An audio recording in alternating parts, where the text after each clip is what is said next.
Bonjour à tous et à tous, ici le DT, on se retrouve pour le D-News numéro 2.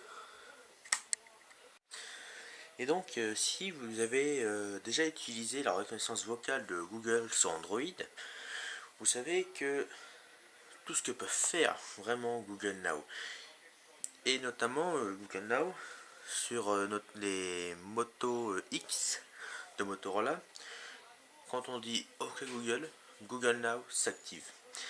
Et OK Google pourrait arriver sur nos PC. Et s'ils arrivent sur nos PC, donc ça pourrait carrément, mais vraiment bouleverser l'utilisation de l'ordinateur. Donc ça serait fait nativement sur Google Chrome, mais cela existe déjà avec une extension dans Google Chrome. Mais là maintenant, bien bientôt du moins, plus besoin de bidouiller pour avoir cette fonction.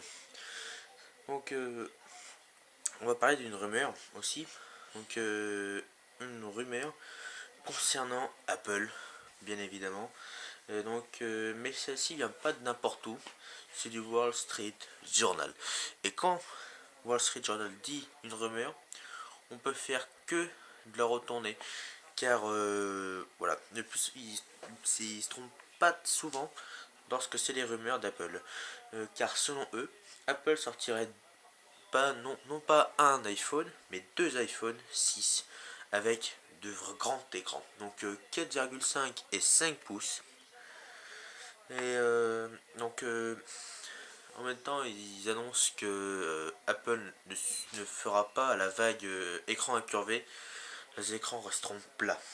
Mais ils auraient définitivement abandonné les coques en plastique qui étaient retrouvées notamment dans l'iPhone 5C, qui d'ailleurs n'a pas tant marché que ça. On va avoir les résultats financiers d'Apple dans la semaine.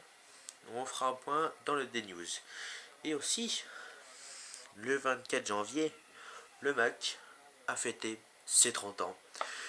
Quand Steve Jobs, il y a 30 ans, est monté sur la scène en nous dévoilant le Macintosh.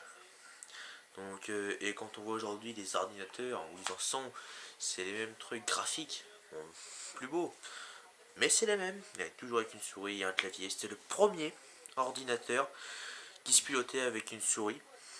Donc voilà. Et donc on peut souligner le magazine iCreate qui a fait un magazine sur les 30 ans du Mac, où c'est vraiment une bible presque du Mac. C'est vraiment un très très belle illustration. Donc papier de qualité et surtout du beau journalisme derrière. Donc bravo à eux. Et donc voilà, donc c'était le D-News. On se retrouve demain pour un nouvel épisode. Ciao, au revoir.